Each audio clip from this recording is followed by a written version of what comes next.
자, 이과생들을 위한 수업이고요. 개념 정리나 문제 풀이에 중점을 둔 수업은 아닙니다. 자, 교과서 내용과 가지고 문제를 좀 더 쉽게 풀어보자는 취지에서 거기에 주안점을 두고 수업을 할 겁니다.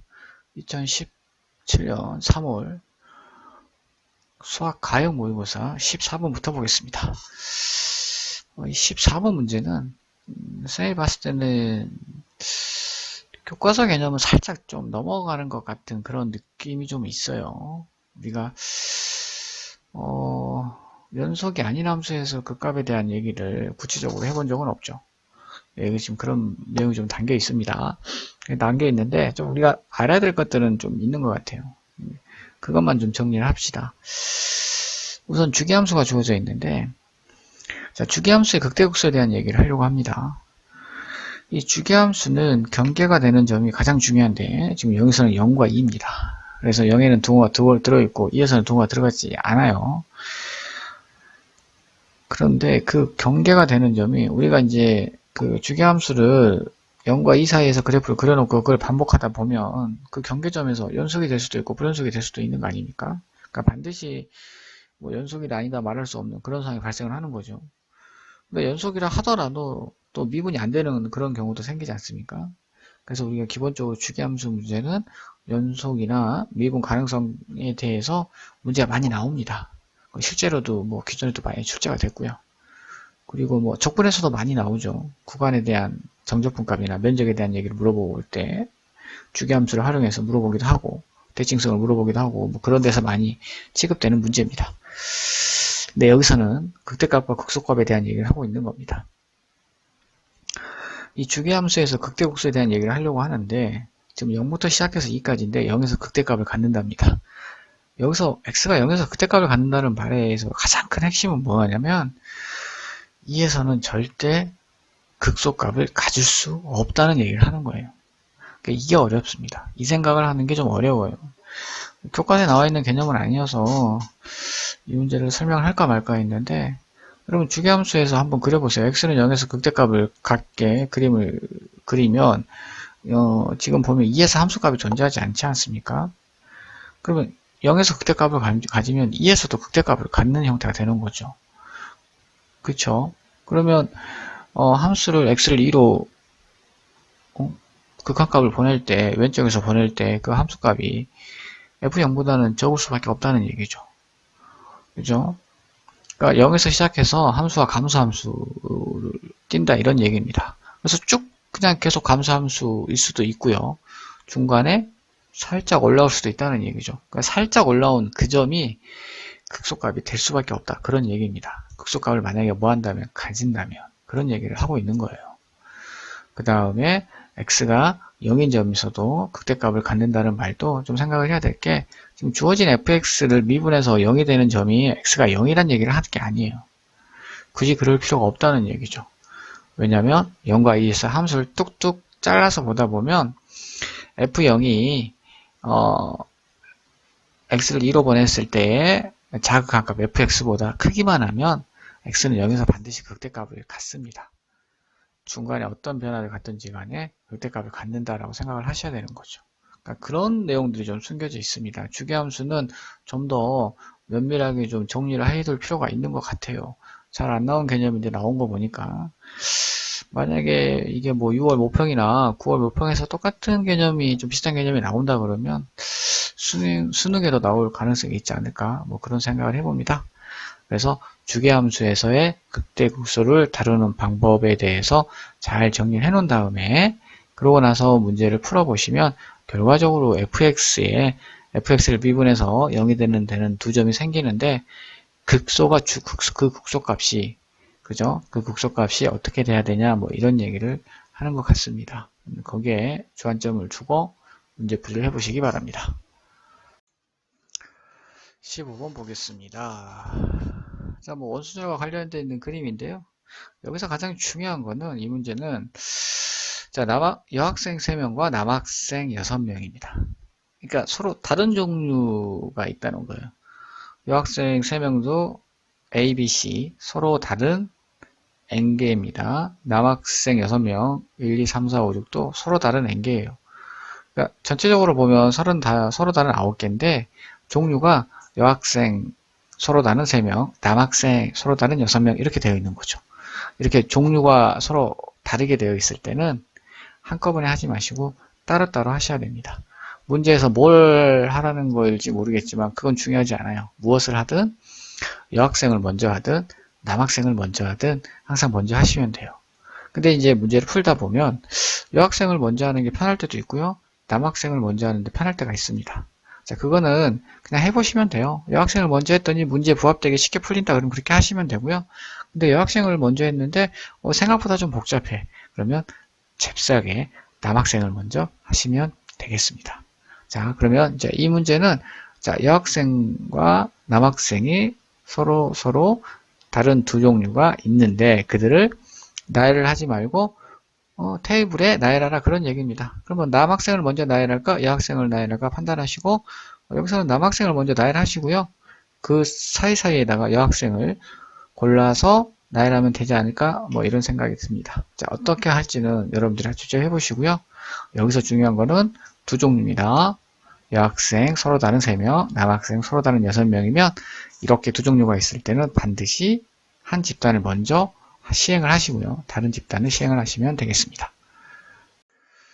자, 16번 보겠습니다. 정적분과 관련된 식들 나와 있고요. 구하는 거는 대문자 fx의 정적분값을 구하랍니다. 자, 이 문제는 fx 자체가 주어져 있지 않죠. 뭐 당연히 sfx는 더 모르는 거고요. 대문자 fx도 알 수가 없습니다. 다만 알 수 있는 거는 대문자 fx를 미분하면 소문자 fx다 정도 알 수 있고요. x에다가 마이너스 1을 넣었을 때 0이 되는 f-1은 0이다. 뭐 이런 정도 알 수 있습니다. 그래서 알 수 있는 건 다 알아냈고요.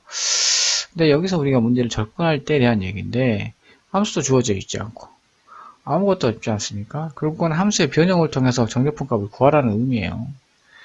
그럼 우리가 적분해서 또 이런 4점짜리 문제에서 함수의 변화를 통해서 정적분을 구할 수 있는 경우는 부분적분법과 치환적분법밖에 없죠. 교과서 내용에 배운 게 그거밖에 없어요. 그렇다면 그걸 써야죠. 함수가 주어져 있지 않고 함수의 변화를 통해서 적분값을 구해야 되는데 정적분을 구해야 되는데 그럼 함수의 변화를 시킬 수 있는 게 뭐 있습니까? 치환을 시키거나 아니면 부분적분법을 이용해서 모양의 변화를 시키거나 뭐 이런 얘기 아니겠습니까? 그렇다면 16번은 치환적분법은 힘들고요. 치환할 게 없잖아. 부분적분법으로 해서 문제를 잘 정리하시면 해결이 될 겁니다. 그래서 아예 정적분에서 어떤 함수가 주어진 상태가 아닌 함수들의 관계만 주어져 있는 상태에서 함수들의 어떤 특별한 정적분값을 구해야 된다 그러면 이게 부분적분법과 치환적분법을 써야 되는 거 아닌가 라는 생각을 반드시 해주시기 바랍니다. 꼭 그렇지는 않아요. 단순한 정적분 관계, 면적 관계, 그 다음에 뭐 y축 대칭함수, 원점 대칭함수 그런 관계를 통해서 함수값을 찾는 경우도 있습니다. 그래서 그런 것들 항상 같이 생각해서 문제를 해석을 해야 됩니다. 그래야 문제가 쉬워지는 거예요. 적분 자체를 그렇게 하셔야 됩니다. 물론 이 문제를 본 순간 fx와 sfx를 구하는 사람도 있습니다. fx는 마이너스 1부터 1의 정적분값이 10이고요. 0부터 1까지, 그 다음에 0과 마이너스 1까지 정적분값이 서로 같습니다. 그러면 sfx가 원점 대칭 함수임을 알 수가 있어요. 그걸 통해서 fx하고 fx만 구해놓으면 그죠? 거기다 x만 곱하면 되는 거니까 뭐 그렇게 해서 구할 수도 있습니다. 뭐 구하는 학생들도 있을 거예요. 딱 봐서 느낌이 오는 경우에 그렇게 구하기도 합니다. 꼭 나쁘다고 할 수는 없지만 가장 중요한 거 함수들의 관계를 물어보는 정적분 문제는 부분적분법과 치환적분법일 확률이 매우 높다. 기억하시기 바랍니다. 자, 17번 보겠습니다. 자, 간단하게 도형을 보면 구하라는 게 원의 반지름의 길이입니다. 삼각형이 있고요. 그 삼각형이 직각삼각형인 상태에서 원의 반지름 구하라는 얘기입니다. 가장 쉽게 구할 수 있는 방법은 쇄변의 길이를 알면 되죠. 쇄변의 길이를 알면 삼각형의 넓이 관계를 통해서 내접원의 반지름을 구하는 거 중학교 때 배우는 기본적인 내용입니다. 그걸 통해서 반지름의 길이를 찾아도 되고요. 두 번째 방법은 점 B에서 레이저본의 중심에 연결을 합니다. 그리고 접선에 선을 긋는 거죠. 그 접점의 수직관계를 표현하는 거죠. 그래서 그 각도를 이용해서 반지름을 찾는 그런 경우도 있습니다. 두 번째 방법을 권합니다. 레이저본의 반지름을 구할 때 세변의 길이를 통해서 구하는 경우도 있지만 한 꼭지점에서 원의 중심까지 연결을 하게 되면 그 안에서 그 각의 관계. 근데 여기서는 세타를 알고 있고요. BQO가 수직이니까 각 B의 각도 알 수 있습니다. 뭐 그 관계를 통해서 반지름 관계를 통해서 삼각비 관계랑 잘 믹스를 시켜서 푸는 두 가지 방법이 있으니까 이거는 뭐 자주 나오는 그림이니까 반드시 기억을 해두시기 바랍니다. 자, 18번 보겠습니다. fx 주어져 있고요. 그래프 주어져 있습니다. 자, fx 그래프와 y는 2제곱 15의 교점의 개수 문제입니다. 자, 기본적으로 교점의 개수 문제예요. 기본적으로 교점의 개수 문제는 무조건 그래프를 그려야 됩니다. 근데 그래프를 그리는 게 편하죠. 근데 이제 문제는 내가 그려야 될 그래프가 복잡한 그래프에서 그리기가 싫을 뿐인 거죠. 함수를 뭐해서? 합성함수니까 합성함수 미분법 써가지고 미분해서 0이 되는 점 다 잡은 다음에 그 점에서의 그 극대극소 찾으시고 변화값 찾아서 그래프를 그리시면 문제를 해결할 수가 있습니다. 쉬운 일은 아니에요. 합성함수 미분해야 되는데 그 합성함수의 결과도 매우 복잡한 함수이므로 어려움이 좀 있습니다. 자, 일단 그렇게 푸는 게 원칙이고요. 그런데 이게 보니까 합성함수의 방정식 아닙니까? fx는 2의 제곱에 15가 되는 x값 찾는 거잖아요. 그쵸? 그러면 그냥 단순하게 합성함수의 방정식 관점에 접근하는 거죠. 그럼 ft가 2의 제곱분의 15 아닙니까? 그럼 2의 제곱분의 15가 얼마인가 했더니 2의 값은 주어져 있지 않습니다. 그래서 이과생들은 가끔 필요할 때가 있어요. 자연상수 2를 알고 있는 게 좋습니다. 2.7 어쩌고저쩌고죠? 2.7까지만 아세요. 그래서 15에서 2.7 제곱한 값을 잽싸게 다 넣어봐요. 대충 2. 얼마 나옵니다. 그럼 2. 얼마니까 t값이 그래프를 보면 2점을 이렇게 그어보면 만나는 점이 3개 생기지 않습니까? 그럼 하나는 음수값이니까 그 음수값하고 fx하고 만날 일은 없고요. 하나는 양수값인데 0과 2 사이에 있는 값이니까 하나, 둘, 세 점에서 만나죠. 그 다음은 2보다 큰 값입니다. 근데 이제 이 2보다 큰 값이 그런 얘기 아닙니까? 이 2보다 큰 값이 4냐, 4보다 위냐, 4보다 아래냐 이런 얘기죠. 됐습니까? 만나는 점에 하나, 둘, 세 개 중에 가장 큰 값이 4보다 크냐, 4냐, 4보다 적냐가 문제의 가장 큰 핵심인 거죠. 나머지는 빼도 박도 못하는 상황이잖아요. 정확하게 근의 개수가 3개 나옵니다. 그죠? 근데 그게 4보다 크다 그러면 4개가 되는 거고요. 4면 5개고요. 그 다음에 4보다 적다 그러면 6개가 되는 겁니다. 그래서 x에다가 4를 넣어보면 그 값을 알 수가 있습니다. 이렇게 해서 이렇게 해보면 2의 제곱분의 16이 나와요. 그럼 아까는 2의 제곱분의 15였잖아. 근데 지금 2의 제곱분의 16이 4라고. 그러면 내가 2의 제곱에 15하고 만나는 점은 4보다 큰 값이지. 그러니까 만나는 점의 개수가 하나가 나온다 이런 뜻입니다. 자, 그래프 방정식을 해석하는 방법, 합성함수 방정식으로 생각하면 그 다음에 또 다른 방법으로 풀 수 있지 않겠냐 하는 겁니다. 반드시 그렇게 푸는 건 옳지는 않아요. 옳은 방법은 그래프를 그리는 건 기본입니다. 그래프를 통해서 합성함수 미분하신 다음에 극대극소 잘 찾은 다음에 그래프 그리시면 돼요. 그런데 시야를 잠깐 바꿔서 이게 합성함수의 방정식 문제가 아닐까 생각해 볼 수도 있다. 이렇게 정리하겠습니다. 자, 19번 문제 보겠습니다. 입체도형의 부피를 구하는 문제인데 이게 단면을 X축의 수직으로 자른 게 아니라 Y축의 수직으로 잘랐네요. 단면이 그쵸? 그 다음에 둘러싸인 도형도 다 직선 Y는 2에 둘러싸인 도형이고요. 그 다음에 Y축과 둘러싸인 분모 이렇게 되어 있는 거죠.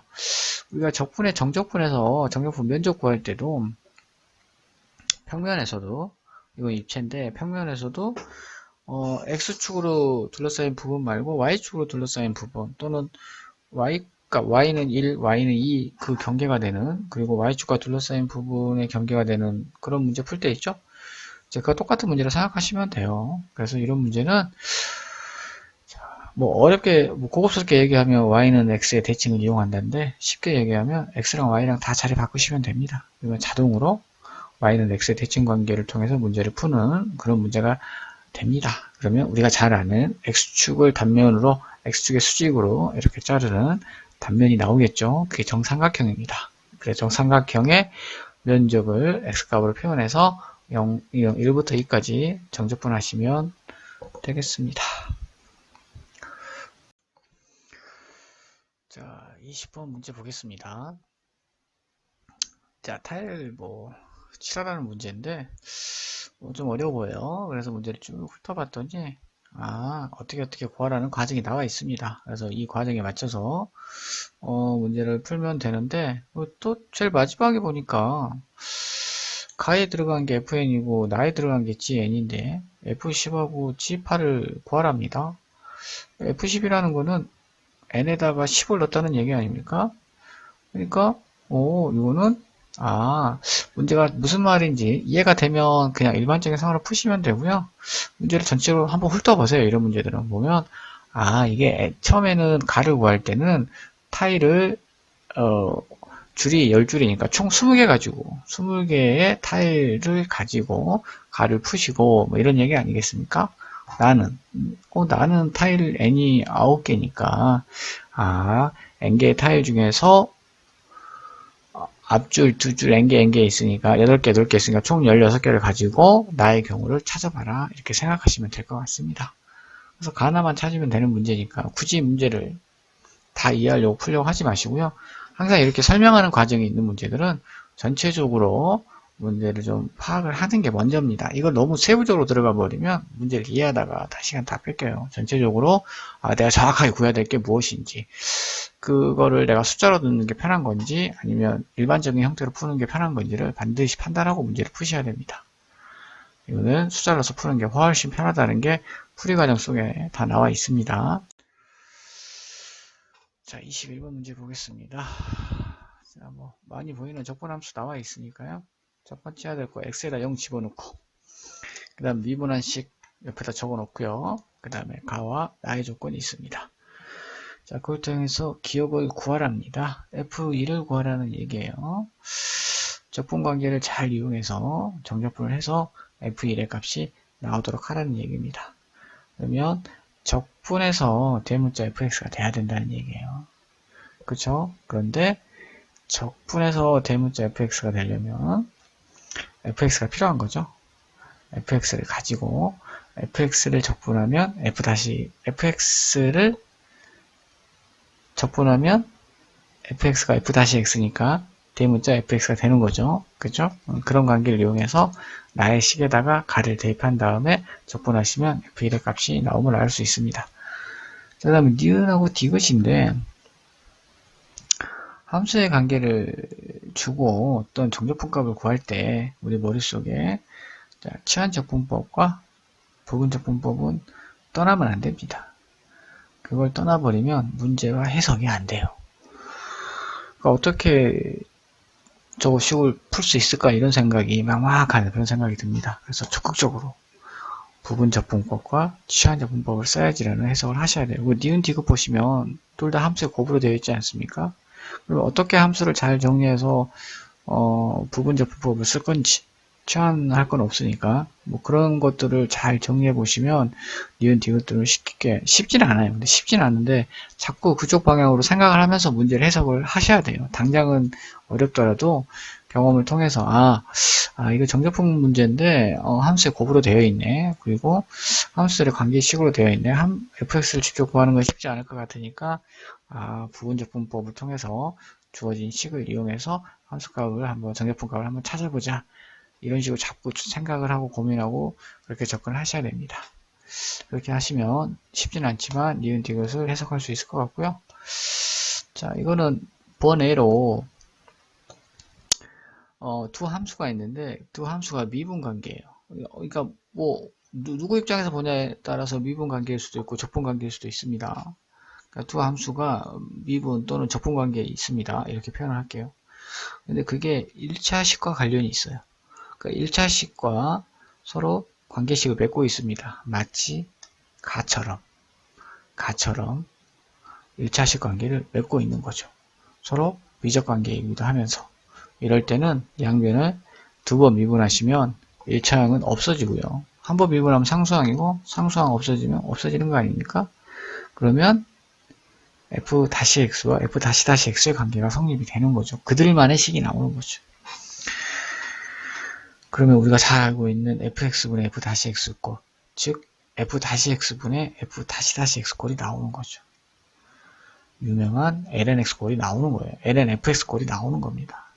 그래서 그 방식으로 푸는 것도 있어요. 그래서 그건 좀 기억해 주는 게 좋겠어요. 첫 번째, 자, 미적분 관계에 있는 두 함수만으로 이루어진 관계식은 그냥 그 자체로서 fx를 구할 수 있습니다. 바로 나눠버리면 되니까.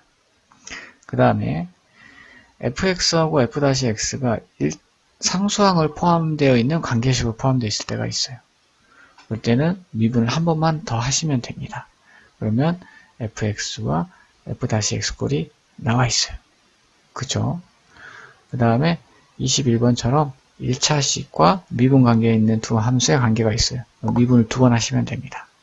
그렇게 해서 f-x, fx를 차분히 하나씩 찾으시면 fx 자체를 구할 수 있는 그런 상황도 만들 수 있습니다. 그래서 가를 좀 유심히 잘 지켜봐 주시기 바랍니다. 그냥 하나의 패키지로 좀 정리를 해 놓으세요. 많은 도움이 될 겁니다. 자, 26번 문제 보겠습니다. 경우의 수 문제예요. 경우의 수 문제는 빠짐없이 겹치지 않게 잘 분류해서 노가대로 푸시면 됩니다. 자, 조건이 두 개 있어요. 가해 조건이 있습니다. 가해 조건은 우리가 잘 알고 있는 중복조합과 관련되어 있는 조건입니다. 나의 조건은 곱해서 4의 배수래요. 그러면 가해 조건과 나의 조건을 따져보면 나의 조건이 훨씬 더 특이한 경우죠. 훨씬 더 특이하고 특수한 조건입니다. 그러면 나를 기준으로 먼저 쭉 분류를 하시면 됩니다. 4개 곱해서, 물론 그 숫자들은 가에서 A, B, C, D가 자연수이기 때문에 가장 큰 수가 3입니다. 어떤 숫자가 4 이상이 되면 3개는 다 자연수가 돼야 되니까 제일 작은 게 1, 1, 2, 3인 거죠. 그러니까 4숫자가 3 이상은 되지 않습니다. 그래서 그 중에서 4의 배수가 되는 A, B, C, D 곱해서 4의 배수가 되는 4의 배수가 되려면 4만 있으면 되는 거 아닙니까? 그죠? 근데 4는 없고 그럼 2가 있어야지. 2가 몇 개 있어야 돼? 2개 있어야 된다. 이런 얘기입니다. 2가 2개 있고 그 다음에 나머지 잘 조절할 수 있겠죠. 이렇게 해서 A, B, C, D를 먼저 잘 잡고 분류를 하신 다음에 2가 2개 있는 경우, 3개 있는 경우, 4개 있는 경우 4개 있으면 안 되네. 3개 있어도 안 됩니다. 3개 있으면 이미 3개 더하기 6이 되니까 이런 식으로 분류를 하는 거예요. 그래서 좀 더 복잡하고 좀 더 특수한 상황의 기준에 맞춰서 분류를 한 다음에 그리고 나서 좀 더 기본이 되는 가해 같은 경우에 맞춰서 문제를 푸시면 충분히 맞출 수 있습니다. 자, 27번 문제 보겠습니다. 27번 문제는 지수함수하고 직선이 만나는 점을 찾아야 되는 문제예요. 기본적으로 직선과 지수함수가 만나는 점을 찾지 못합니다. 로그함수도 마찬가지고요. 구하려고 하시면 안 돼요. 그래서 모의고사에 가끔 지수함수하고 직선이 만나는 점의 좌표를 구하라는 문제가 이렇게 나올 때가 있어요. 그때는 다른 방법이 없어요. 수능에는 절대 안 나올 겁니다. 원래 구할 수 없게 돼 있어요. 구하려고 하시면 안 됩니다. 그래도 혹시 나오면 식 딱 놓고요. x에다가 적절한 값을 한번 대입해봐요.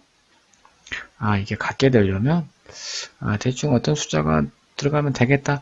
대충 그런 숫자들이 눈에 들어옵니다. 뭐 지수가 0이 되는 값이라든가, 그렇죠? 지수가 0이 돼야지 또 이게 값이 되는 거거든. 하여튼 그런 것들 찾으시면 됩니다.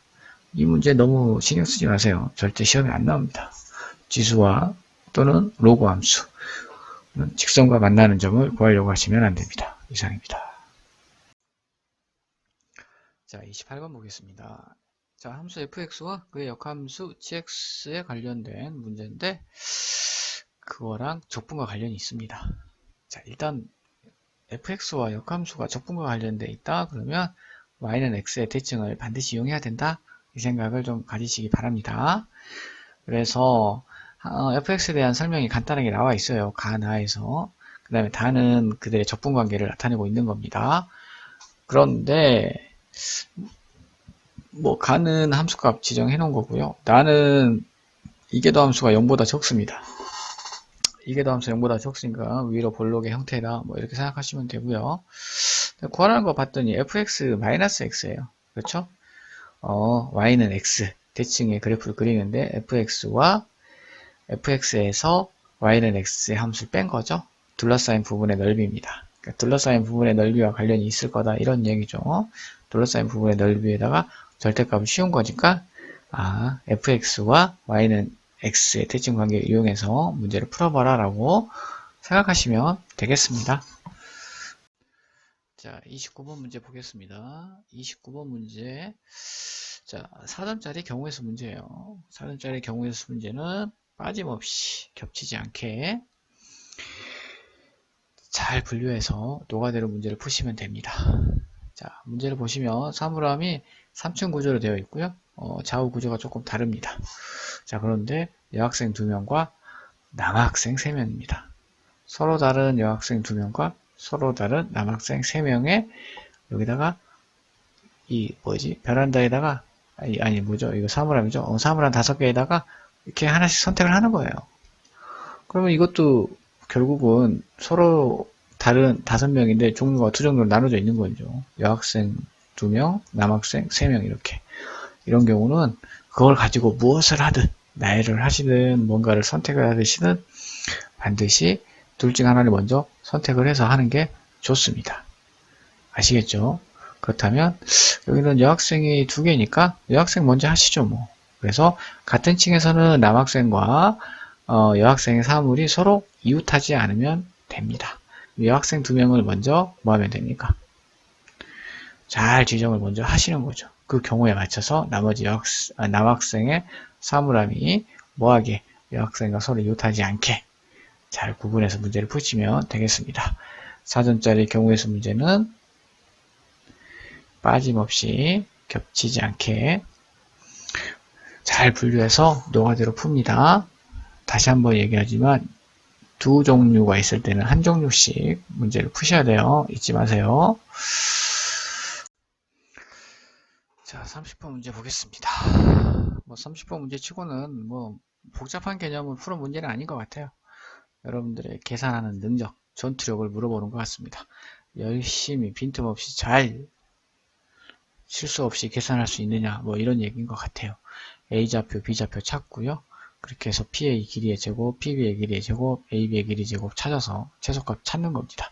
그 최소값들이 A에 대한 함수로 그러니까 PA 제곱 플러스 PB 제곱 플러스 AB 제곱이 A에 대한 함수로 표현이 된다. 이렇게 생각하시면 될 것 같습니다. 이런 문제들은 여러분들 열심히 계산하세요. 개념이 없어서 설명할 건 없습니다. 모르는 게 없어요, 여러분들. 접선 구하고 임의의 점에서 접선 구하고 접점 찾고 좌표 찾는 거 힌트면 근과 계수 관계 정도 이용하면 조금 더 계산하기가 조금 편할 수는 있겠습니다. 그것만 참고하시면 될 것 같습니다.